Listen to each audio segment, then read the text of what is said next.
ജാനകിയുടെ character throughout I think ladies കാണാൻ എല്ലാവർക്കും റിലേറ്റ് ചെയ്യാൻ പറ്റുന്ന ഒരു ഇതാണ്. സുരേഷ് ഗോപി സാറിൻ്റെ ഒരു വളരെ വ്യത്യസ്തമായ ചിത്രമാണ് ഇപ്പോൾ നമ്മൾ കണ്ടിരിക്കേണ്ടതാണ്. ഇൻ്റർവ്യൂവിൽ വരെ കിടിലനായിരുന്നു. ഇൻ്റർവ്യൂവിൽ എനിക്ക് സ്റ്റോറിയൊക്കെ ഒരു എത്ര വരുന്നുള്ളൂ കേട്ടോ. നല്ലൊരു സിനിമയായിരുന്നു. നന്നായിട്ട് ടോപ്പിക്കിനെ റെപ്രസെന്റ് ചെയ്തിട്ടുണ്ട് എന്നാണ് എനിക്ക് തോന്നുന്നത്. ഈ വിവാദങ്ങളൊക്കെ ഉണ്ടാക്കിയേക്കണത് മൊത്തം എനിക്ക് പോകുന്നത് ഒരു പ്രൊമോഷന്റെ ഭാഗമായിട്ട് വെറുതെ ഉണ്ടാക്കിയ ഒരു സാധനം മാത്രമാണ്. പക്ഷെ ഇതൊരു വെറൈറ്റി.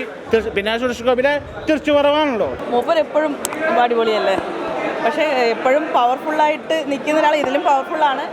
മൂപ്പർ ഗുണ്ട പോലീസൊക്കെ ആയിട്ടാണ്. പക്ഷെ ഇതൊരു വെറൈറ്റി. പിന്നെ സുരേഷ് ഗോപിയുടെ തിരിച്ചു കുറവാണല്ലോ. അപ്പോൾ നല്ല രസമുണ്ട്. നല്ല ക്ലാസ് മൂഡ് പടം. പിന്നെ ഒരു പെണ്ണിൻ്റെ ഉണ്ടായ സംഭവമാണ് ഇതൊക്കെ. BGM ഒക്കെ കുഴപ്പമില്ല. പക്ഷെ അടിച്ചുപൊളിയില്ല. നല്ല ക്ലാസ് ഒരു പക്ക മൂഡ് പടം. കാര്യമായിട്ടുള്ള തോന്നിയില്ല. നമ്മൾ ഉദ്ദേശിച്ച ഒരു ഫീലൊന്നും കിട്ടിയില്ല. ഈ വിവാദങ്ങളൊക്കെ ഉണ്ടാക്കിയേക്കണത് മൊത്തം എനിക്ക് പോകുന്നത് ഒരു പ്രൊമോഷന്റെ ഭാഗമായിട്ട് വെറുതെ ഉണ്ടാക്കിയ ഒരു സാധനം മാത്രമാണ്. പേരിലോ അങ്ങനെ പ്രത്യേകിച്ചൊന്നും തോന്നിയില്ല. കാരണം അങ്ങനെ വലിയൊരു ഫീലുള്ള പടമായിട്ട് എനിക്ക് തോന്നുന്നില്ല. കയ്യിൽ നിന്ന് വിട്ടുപോയത് ഒരു തോന്നുന്നു കേട്ടോ. എന്നാലും കുഴപ്പമൊന്നുമില്ല. സുരേഷ് ഗോപി നന്നായിട്ടുണ്ട്, അടിപൊളിയായിട്ടുണ്ട്. സുരേഷ് ഗോപി ചെയ്തിട്ടുണ്ട്. ക്ലൈമാക്സിൽ ഇച്ചിരി ഒരു പോരായ്മ എനിക്ക് തോന്നി. കുഴപ്പമില്ല. ഇൻ്റർവ്യൂവിൽ വരെ പടം വേറെ ലെവൽ പടം. സുരേഷ് ഗോപിയുടെ മകനെ അത്ര ഒന്നും ആയിട്ടില്ല, എന്നാലും കുഴപ്പമില്ല. പടം ഇൻ്റർവ്യൂവിൽ വരെ കിടിലനായിരുന്നു. ഇൻ്റർവ്യൂവിൽ എനിക്ക് സ്റ്റോറിയൊക്കെ ഒരു എത്ര വരുന്നുള്ളൂ കേട്ടോ. ഗവൺമെൻറ് വിമർശിക്കുന്ന ഒരു സിനിമയാണ്. കേരള ഗവൺമെൻറ്റിനെ വിമർശിച്ചാണ് പടം ഇറക്കിയിരിക്കുന്നത്. കുഴപ്പമില്ല. അത് വൺ ടൈം വാച്ച് കേട്ടോ. കുഴപ്പമില്ല. വിവാദമാകാനുള്ള കുറേ സാധ്യത, കുറേ എലിമെൻറ്റ്സ് ഇതിനകത്തുണ്ട്. കുറേ കാര്യങ്ങൾ പറയുന്നുണ്ട് വിവാദമാകാനുള്ള. അത് സർക്കാരിനെതിരായിട്ടുള്ള കുറേ വിവാദങ്ങൾ ഇതിനകത്തുണ്ട് കേട്ടോ. ഏതായാലും കുറേ അടുത്ത നാളത്തേക്കുള്ള വിവാദം ഇതായിരിക്കും. എനിക്ക് ആക്ച്വലി ജാനകിയുടെ character throughout I think ladies കാണാൻ എല്ലാവർക്കും റിലേറ്റ് ചെയ്യാൻ പറ്റുന്ന ഒരു ഇതാണ്. ഭയങ്കര എൻജോയ് ചെയ്തു സുരേഷ് ഏട്ടനും through out. Is A very good court room drama seeing after A long time. So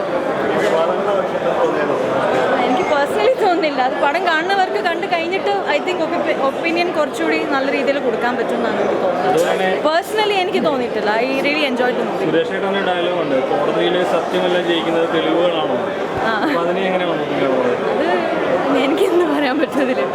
മൂവിയിൽ ടുവേർഡ്സ് ദി എൻഡ് മൂവി കാണുമ്പോൾ അത് മനസ്സിലാവും എങ്ങനെയാണ് സുരേഷ് ഏട്ടൻ ആ ഡയലോഗ് തന്നെ അത് കൗണ്ടർ ട്രിക്ക് ചെയ്തിട്ട് ഹെൽപ്പ് ചെയ്യണതായി. അത് ഞാൻ പറഞ്ഞു ഇനിയിപ്പോൾ ശരിയാവില്ല. You have to watch the movie and understand. അതിലൊരു കോൺട്രഡിക്ടറി സ്റ്റേറ്റ്മെൻറ്റും കൂടി ഉണ്ട്. ഞാൻ നേരത്തെ പറഞ്ഞു, വിവാദങ്ങളെക്കുറിച്ച് സംസാരിക്കാൻ എനിക്ക് ആധികാരികമായിട്ടുള്ളൊരു അറിവില്ല. പക്ഷെ നല്ലൊരു സിനിമയായിരുന്നു. നന്നായിട്ട് ടോപ്പിക്കിനെ റെപ്രസെന്റ് ചെയ്തിട്ടുണ്ട് എന്നാണ് എനിക്ക് തോന്നുന്നത്. ഒരു ഫ്രഷ് പെർസ്പെക്റ്റീവ് ആയിരുന്നു. ടെക്നിക്കാലിറ്റീസ് എത്രത്തോളം നോട്ട് ചെയ്തിട്ടുണ്ട്? ഇപ്പോൾ കോർട്ട് റൂം ആയാലും അങ്ങനെ ചോദിച്ചു കഴിഞ്ഞാൽ എന്താ ടെക്നിക്കാലിറ്റീസ് എന്ന് ഉദ്ദേശിക്കുന്നത്? എന്താ കോർട്ട് റൂം ആയാലും കോർട്ട് റൂമിൻ്റെ ഓരോ ഇതുണ്ടല്ലോ, നമുക്കിപ്പോൾ ഒരുപാട് കാര്യങ്ങൾ ആർട്ടിക്കിൾസ് പറയുന്നുണ്ട് അതിൻ്റെ. അതെ. പിന്നെ ആർട്ടിക്കിൾസിനെ കുറിച്ചൊന്നും എനിക്ക് അറിയില്ലല്ലോ, ഞാനൊരു വക്കീലല്ലല്ലോ. പക്ഷേ നമ്മൾക്ക് ആ ആർട്ടിക്കിൾസിനെ കുറിച്ച് പറയുമ്പോഴും അതിൻ്റെ ഡീറ്റെയിലിംഗ് തരുമ്പോഴും നമുക്ക് കാര്യങ്ങൾ മനസ്സിലാവുന്നുണ്ടായിരുന്നു. അതായത് സാധാരണക്കാർക്കും മനസ്സിലാവുന്ന രീതിയിലാണ് നിയമങ്ങളെക്കുറിച്ചും കാര്യങ്ങളെക്കുറിച്ചും പറഞ്ഞത്. പടം നല്ല പടമാണ്.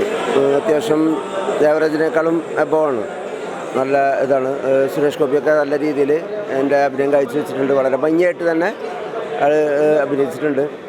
അതിൽ പടം സുരേഷ് ഗോപിയുടെ മകനൊന്നും കൂടി ഒന്ന് ഡെവലപ്പായി വരാനുണ്ട് എന്നുള്ളൂ. എന്തെങ്കിലും സുരേഷ് ഗോപി വളരെ ഭംഗിയായിട്ടുണ്ട്. പിന്നെ പടത്തിലെന്ന് വെച്ചാൽ പടം കുറച്ച് വൈകിയിട്ടുണ്ട്. ഷൂട്ടിങ്ങൊക്കെ 2-3 വർഷത്തോളം എൻ്റെ ഷൂട്ടിങ് നടന്നിരുന്നു. അപ്പോൾ അതിൽ അനാവശ്യമായിട്ടുള്ള പൊളിറ്റിക്സ് കയറി വന്നിട്ടുണ്ട്. അപ്പോൾ അതിൻ്റെ ഒരു വിമർശനങ്ങളൊക്കെ ചിലപ്പോൾ അടുത്ത് തന്നെ ഉണ്ടാവാൻ സാധ്യതയുണ്ട്. അങ്ങനെയുള്ളത് മാത്രമേ ഉള്ളൂ. മറ്റുള്ള കാര്യങ്ങളൊക്കെ വളരെ ഭംഗിയായിട്ടുണ്ട്. ഇൻവെസ്റ്റിഗേഷനൊക്കെ അടിപൊളിയായിട്ടുണ്ട്. പടം വളരെ നന്നായിട്ടുണ്ട്. JSK നല്ല സിനിമയാണ്. സുരേഷ് ഗോപി സാറിൻ്റെ ഒരു വളരെ വ്യത്യസ്തമായ ചിത്രമാണ് ഇപ്പോൾ നമ്മൾ കണ്ടിരിക്കേണ്ടതാണ്. ഇതുവരെ ആരും പറയാത്തൊരു പ്രമേയമാണ്, പുതിയ പ്രമേയമാണ്. അതാണ്, അങ്ങനെയുള്ള പടങ്ങളാണല്ലോ വരേണ്ടത്. അല്ല എല്ലാവരും പറഞ്ഞ കഥ തന്നെ വീണ്ടും വീണ്ടും ചവച്ച് തുപ്പിയിട്ട് ഒരു കാര്യമില്ല. ഇത് വളരെ ഗംഭീരമായ സിനിമയാണ്, വളരെ വ്യത്യസ്തമായ സിനിമയാണ്. ജനം കണ്ടിരിക്കേണ്ട, തിയേറ്ററിൽ വന്ന് കാണേണ്ട ഒരു പടമാണ്. സുരേഷ് ഗോപി സാറിൻ്റെ കാര്യം പറയണ്ടല്ലോ. അദ്ദേഹം വളരെ മെച്ചപ്പെട്ട രീതിയിൽ തന്നെയാണ് പെർഫോം ചെയ്തിരിക്കുന്നത്. അദ്ദേഹത്തിൻ്റെ മകനും എല്ലാവരും, ആരെയും ഒരാളെയും നമ്മൾ കുറ്റപ്പെടുത്താൻ പറ്റില്ല. എല്ലാവരും നന്നായിട്ട് അവരവരുടെ വേഷം നന്നായിട്ട് ചെയ്തിട്ടുണ്ട്. നല്ല സിനിമയാണ്. നന്നായിട്ടുണ്ട്. ചിന്താമണിക്കൂർ കേസ് ആ ഒരു ഇതുപോലെയാണ് തോന്നിയിട്ടുള്ളത്. ഇപ്പോൾ ഈ ഒരു ജനറേഷനിൽ എല്ലാവർക്കും നല്ല വർക്കാവും. ഏത് ഓഡിയൻസും നല്ല വർക്കാവും ഇങ്ങനത്തെ കണ്ടന്റ്. സൊസൈറ്റിയിൽ നിലവിൽ നടന്നുകൊണ്ടിരിക്കുന്ന സംഭവം തന്നെ. കംബാക്കാണ്, അതിൽ കംബാക്ക് തന്നെ. ഒരു ഗരുഡന് ശേഷമാണല്ലോ ഇപ്പോൾ ഒരു മലയാളത്തിലേക്കൊരു പുള്ളിയുടെ ഒരു ഇത് വരുന്നത്, ഒരു മൂവി വരുന്നത്. അതിലെല്ലാം വർക്കായിട്ടുണ്ട്. ഈ റിലീസ് ഈ സെൻസർ ബോർഡ് കട്ട് കൊടുത്തിട്ട് കുറേ പോസ്റ്ററുകൾ വന്നിട്ടുണ്ട്. അതിനെല്ലാം മൂവിയിൽ കാണാൻ തന്നെ. ചോദിച്ചാൽ ഞാൻ എന്താ പറയുക, കാരണം ഞാനൊക്കെ ജനിക്കുന്നതിന് മുമ്പേ തൊട്ട് സിനിമാ ഫീൽഡിൽ വന്ന മൂപ്പരുടെയൊക്കെ വിലയിരുത്താൻ ഞാൻ മൂപ്പർ എപ്പോഴും അടിപൊളിയല്ലേ.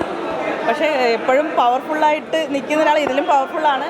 പക്ഷേ എന്താ ഇഷ്ടമായി, ഭയങ്കര ഇഷ്ടമാണ്. സുരേഷ് ഗോപി ചേട്ടൻ എപ്പോഴും ഇഷ്ടമാണ്, ഒരു ഫാദർ എന്നുള്ള രീതിയിലുമൊക്കെ ഇഷ്ടമാണ്. പുള്ളിയുടെ രാഷ്ട്രീയത്തിനോട് എനിക്ക് പൊതുവേ ഒരു രാഷ്ട്രീയ പാർട്ടികളോടും എനിക്ക് പൊതുവേ ഞാനങ്ങനെ ഇതില്ല. എനിക്ക് എൻ്റേതായിട്ട് രാഷ്ട്രീയം ഉണ്ടെന്നുള്ളതല്ല, അല്ലാതെ ഒരു വ്യക്തിപരമായിട്ട് എനിക്ക് മുമ്പ് ഭയങ്കര ഇഷ്ടമാണ്. അഭിനേതാവെന്നുള്ള രീതിയിൽ ഭയങ്കര ഇഷ്ടമാണ്, ഭയങ്കര ഇഷ്ടമാണ്, ഭയങ്കര ഇഷ്ടമാണ്.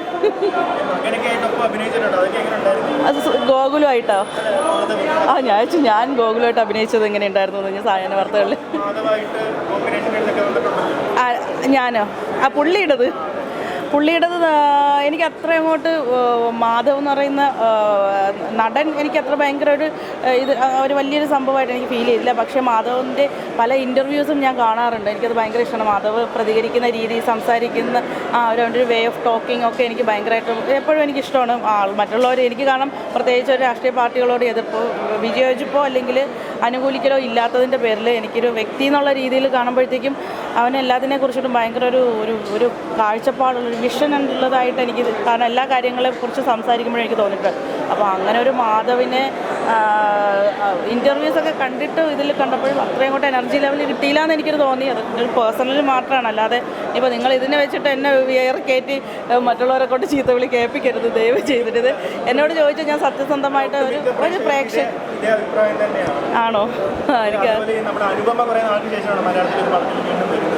അനുപമേനെ കുറേ നാൾക്ക് ശേഷം മലയാളത്തിൽ കണ്ടപ്പോഴത്തേക്കും ഭയങ്കര സന്തോഷം തോന്നി. കാരണം മലയാള സിനിമയിൽ കൂടി വന്നൊരു കുട്ടിയാണല്ലോ പുള്ളിക്കാരി. നല്ലൊരു ചോയ്സ് ഓഫ് സിനിമയായിരുന്നു. സ്ക്രിപ്റ്റ് നല്ലൊരു ടോപ്പിക് ആയതുകൊണ്ട് തന്നെ അനുപമയുടെ ആ choice I really appreciate that. Chinthamani Kolacase അങ്ങനെ പറയാൻ പറ്റില്ല. ഈ ഒരു ടോപ്പിക് എന്ന് പറഞ്ഞു കഴിഞ്ഞാൽ നമ്മുടെ സമൂഹത്തിൽ ഒരുപാട് കാലമായിട്ട് സ്ത്രീകൾ അനുഭവിക്കുന്ന ഒരു ടോപ്പിക് തന്നെയാണ്. പക്ഷെ അതിനെ നമുക്ക് അതുപോലൊരു കഥ എന്ന് പറയാൻ പറ്റില്ല ഒരിക്കലും. പക്ഷേ ഒരു വക്കീലെന്നുള്ള രീതിയിൽ സുരേഷ് സാറിനെ കാണുമ്പോൾ ചിലപ്പം അങ്ങനെ ഒരു നൊസ്റ്റാൾജിയ വരുമായിരിക്കും.